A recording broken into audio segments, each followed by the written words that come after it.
सभी लोगों को नमस्कार। मैं नियाज अहमद और आप लोग देख रहे हैं सुपीरियर कोचिंग क्लासेस। आज हमारी टॉपिक है प्रतिशतता, जो प्रतियोगी परीक्षाओं के लिए बहुत ही महत्वपूर्ण टॉपिक होती है। आइए सबसे पहले हम प्रतिशतता की परिभाषा को जान लेते हैं, फिर उसके बाद हम क्वेश्चन को सॉल्व करेंगे। परिभाषा है, किसी दी हुई संख्या का 100 के सापेक्ष तुलना करना, ये प्रतिशतता कहलाता है। किसी दी हुई संख्या का 100 से तुलना करना प्रतिशतता कहलाता है। जैसे यदि आपको दे दिया जाए कि 3/4 को प्रतिशत में बदलिए, 3/4 को प्रतिशत में बदलिए, तो परिभाषा के हिसाब से किसी दी हुई संख्या का 100 से तुलना करना प्रतिशतता कहलाता है। तो हम 3/4 को 100 से मल्टीप्लाई कर देंगे, 100 से गुणा कर देंगे। इस प्रकार 3/4 में हम 100 से गुणा कर देंगे और प्रतिशत का हम चिन्ह लगा देंगे। 3 का गुणा आप 100 में कर दीजिए और आप 4 से भाग कर दीजिए। मतलब 300 में अगर हम 4 का भाग करें तो आता है 75%। मतलब 3/4 को अगर हम प्रतिशत में बदलें तो आपका आएगा 75%। इस प्रकार कोई भी संख्या अगर दी जाए और आपसे प्रश्न पूछा जाए कि इसे प्रतिशत में आप बदलिए, तो दी हुई संख्या में आप 100 से गुणा कर दीजिएगा, वो आपका परसेंट में कन्वर्ट हो जाएगा।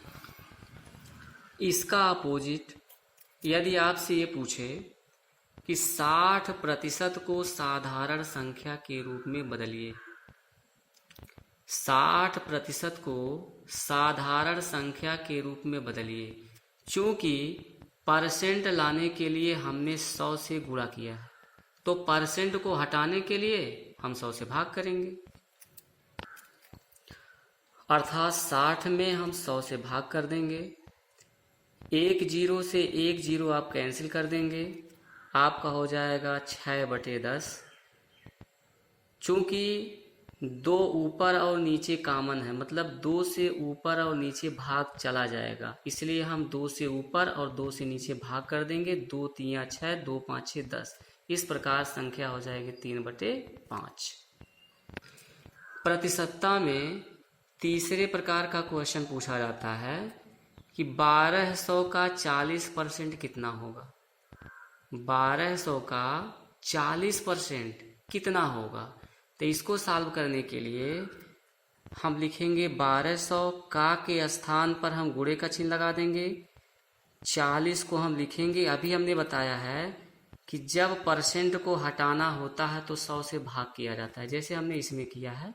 60% परसेंट को यहाँ हटाए हैं तो हम 100 से भाग किए हैं। उसी तरीके से यहाँ 40 है, जब हम ये प्रतिशत को हटाएंगे यहाँ से, तब हम यहाँ पे 100 से भाग कर देंगे।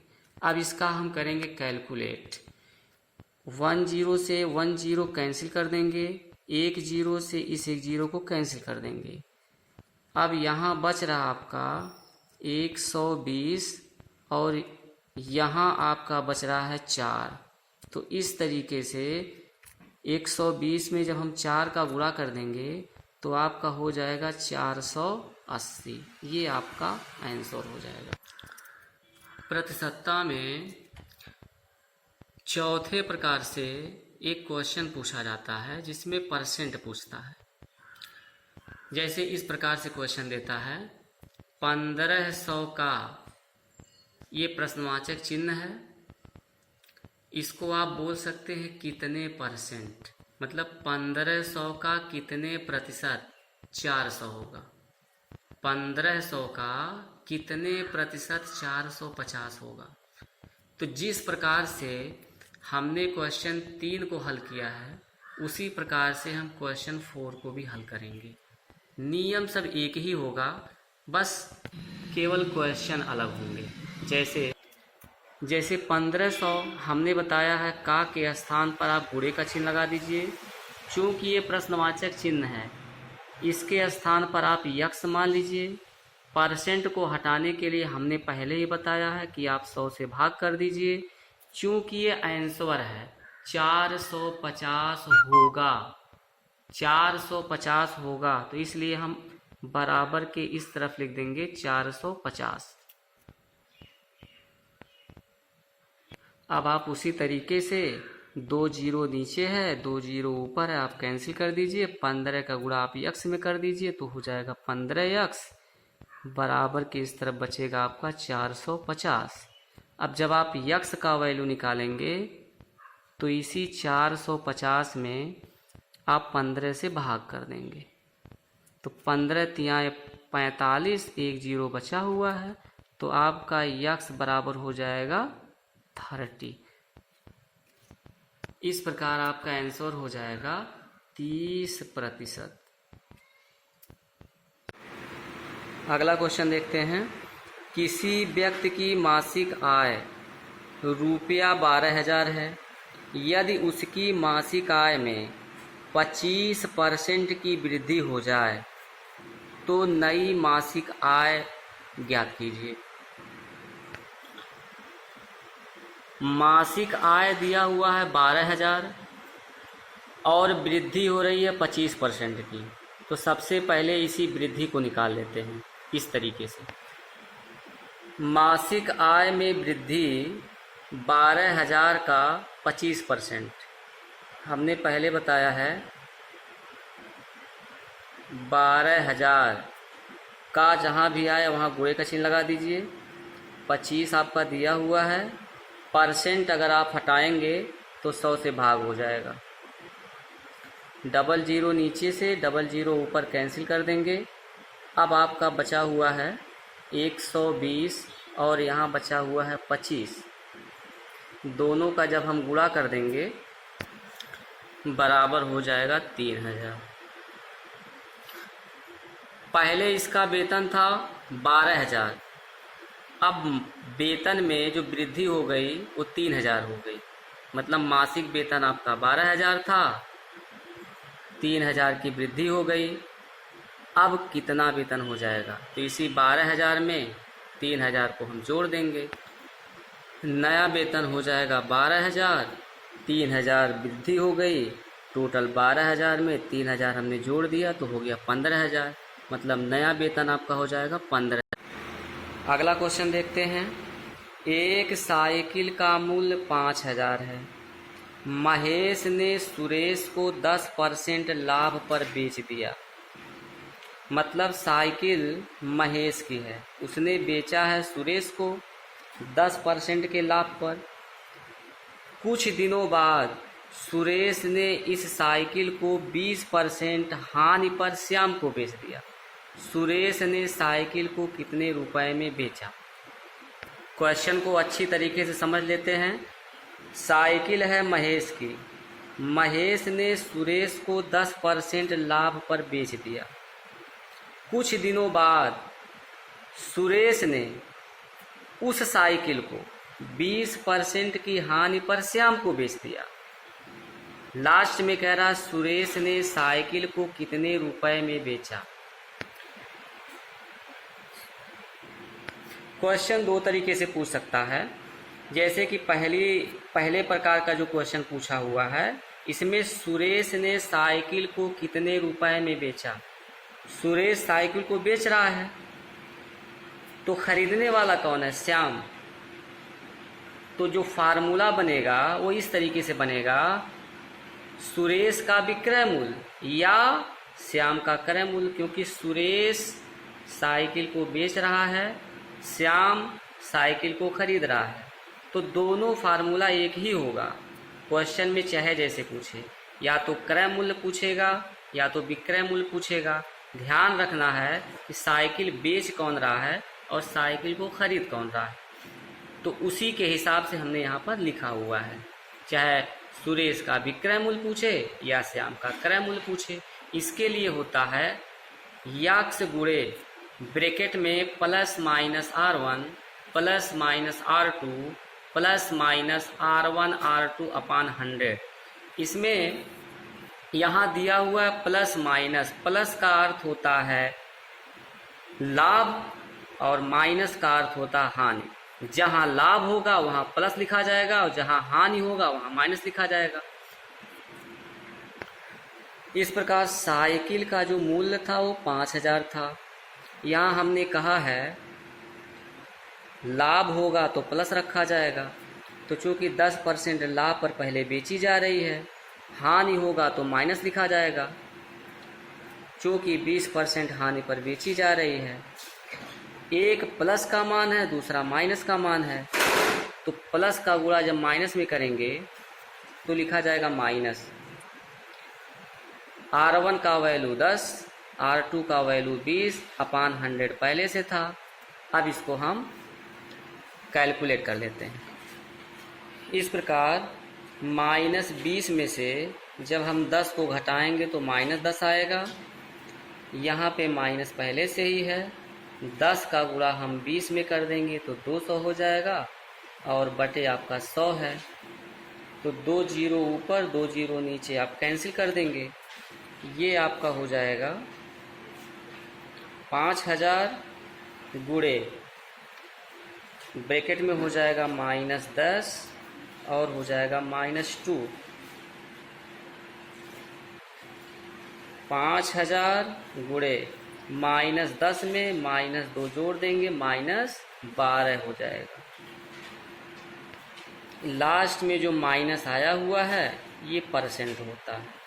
पहले भी हमने बताया है कि 5000 गुणे, और एक चीज़ देख लीजिए, यहाँ माइनस का मतलब हानि हो रहा है और इससे बहुत ज़्यादा कोई मतलब नहीं होता कि इसमें से इसको घटाया जाएगा। लास्ट में या तो लाभ होगा या तो माइनस, मतलब हानि होगा, लाभ होगा तो प्लस, हानि होगा तो माइनस।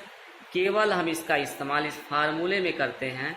लास्ट में माइनस का अर्थ होता है कि 12% की जो समतुल्य है वो हानि हो रही है, इसलिए माइनस को हम छोड़ देंगे। 12% को आप हटाएंगे तो 100 से आप भाग करेंगे। अब 2 जीरो से 2 जीरो आप कैंसिल कर देंगे।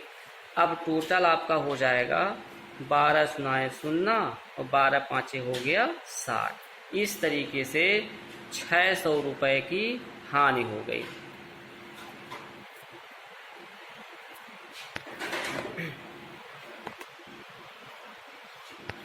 इस प्रकार सुरेश 600 रुपये की हानि पर बेचा, तो सुरेश का जो विक्रय मूल्य होगा वो 600 रुपया हानि होगा और श्याम का जो क्रय मूल्य होगा वो 600 रुपया। सुरेश का विक्रय मूल्य, क्योंकि साइकिल का दाम था, साइकिल का मूल्य था 5000, 600 रुपया उसने हानि पर बेचा, मतलब 4400 रुपये पर सुरेश ने उस साइकिल को बेचा। तो सुरेश ने 4400 रुपये की साइकिल बेची, खरीद रहा है लास्ट में श्याम, तो श्याम का क्रय मूल्य हो जाएगा 4400, मतलब सुरेश का विक्रय मूल्य 4400 तो श्याम का क्रय मूल्य 4400। अगला क्वेश्चन देखिए, किसी वस्तु को 1200 रुपये में बेचने पर 10% की हानि होती है। 15% का लाभ कमाने के लिए वस्तु को कितने रुपए में बेचना चाहिए। मतलब अगर 1200 रुपये में बेचा जा रहा है तो 10% उसको नुकसान उठाना पड़ता है, मतलब हानि होती है।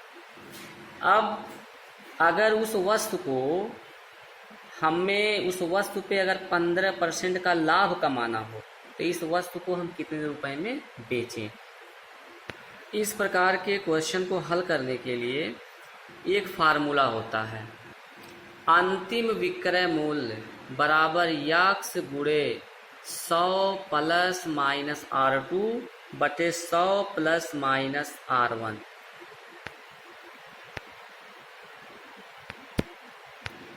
ये जो दिया हुआ क्वेश्चन है, ये इसके पहले जो हमने क्वेश्चन सॉल्व किया है वो उससे अलग है। इसमें उसी वस्तु को एक बार बेचा जा रहा है तो हानि हो रही है, दोबारा कह रहा है कि हम इसको कितने रुपए में बेचें, कि 15% का लाभ हो, मतलब उसी वस्तु को एक बार बेचा गया है तो हानि हो रही है। कह रहा है कि उसको अब कितने रुपए में हम बेच दें कि लाभ हो, तो उसके लिए फार्मूला होता है यक्स गुणे 100 प्लस माइनस R2 बटे 100 प्लस माइनस R1। R2 का मतलब अंतिम और R1 का मतलब प्रारंभिक, मतलब हमने शुरुआत में लाभ लिया है या हानि उठाया है, उसके लिए R1। अंतिम में हमने लाभ उठाया है या हानि उठाया है, उसके लिए R2। हमने इसके पहले ही बता दिया है कि अगर लाभ होगा तो प्लस का चिन्ह और हानि होगा तो माइनस का चिन्ह। वस्तु को बेचा जा रहा है 1200 रुपये में और 10% का नुकसान उठाया जा रहा है, हानि हो रही है, इसलिए प्लस माइनस में हमने माइनस का चिन्ह लगाया है। और ऊपर 100 प्लस माइनस R2 है, चूंकि हमको 15% का लाभ कमाना है इसलिए प्लस माइनस की जगह पर हमने प्लस का इस्तेमाल किया है और R2 का मान हमने 15% लिख दिया। अब इसको सॉल्व कर लेते हैं। 100 में 15 जोड़ेंगे तो 115 हो जाएगा और 100 में से माइनस 10 घटाएंगे तो 90 हो जाएगा। 10 से 10 आप कैंसिल कर देंगे और 3 से ऊपर नीचे भाग कर देंगे, क्योंकि 3 में नीचे और 3 में ऊपर भाग जा सकता है। 3 त्रिका 9 हो गया, 3 चौका 12 और 3 शून्य 0। अब बच रहा है आपका 40 गुणे 115। अब इसी 40 में 115 का गुणा कर दीजिए, आंसर हो जाएगा इस प्रकार से। यहाँ 3 बटे में था, हमने बटे कर लिया। अब 40 में 115 का गुणा करेंगे और 3 से भाग करेंगे तो आपका आ जाएगा 1533.33, या इसको ऐसे भी लिखा जा सकता है 1533 सही 1/3, यही आपका आंसर हो जाएगा।